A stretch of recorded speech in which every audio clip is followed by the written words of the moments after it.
Here we are performing a radar check on a Toyota Corolla. While doing so, we expose that the target is not the problem and it lies within the adjustment of the radar on the vehicle, reminding us to always check every variable when performing an ADAS calibration.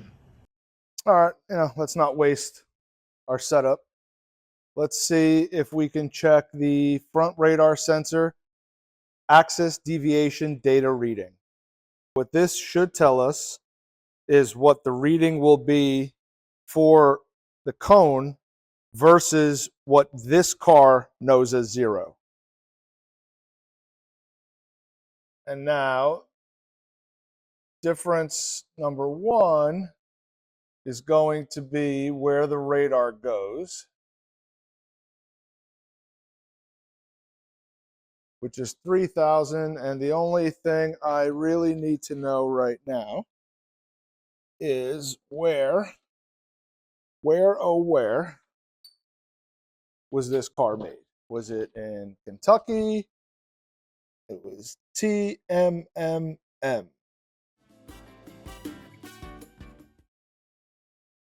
And the options that we are being asked about is hatchback, TMC, which should be Toyota Motor Corporation, I'm assuming Japan. And this is Toyota Motor Mississippi. And it wants to know sedan with LED front light and without LED front light and with.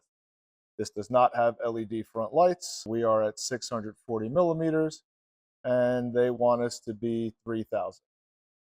We're going to set this up to hopefully show the exact same thing we were going to show with just a camera target. We're going to move this out of our way.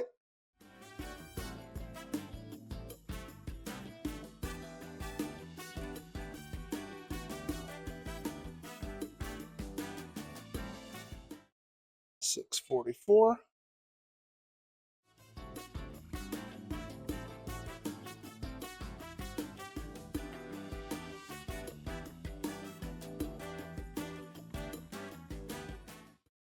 So here we have 3,000 marked out on our driver's side. And now let's place our target and see what happens.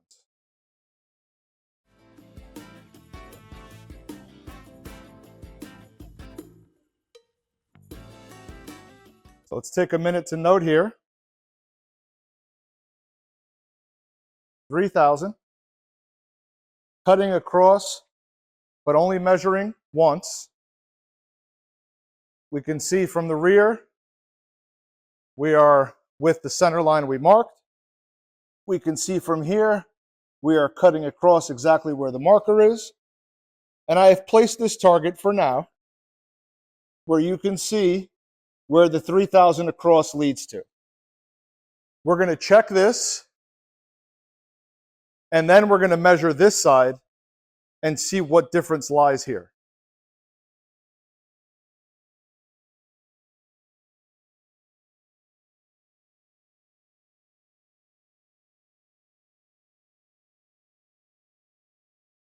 We already did all this. So vertical is off by 1.6, but horizontal is at 0.0. It's actually pretty good. I don't know if I'm going to be able to get it any better than that. Now I'm going to check my vertical measurement.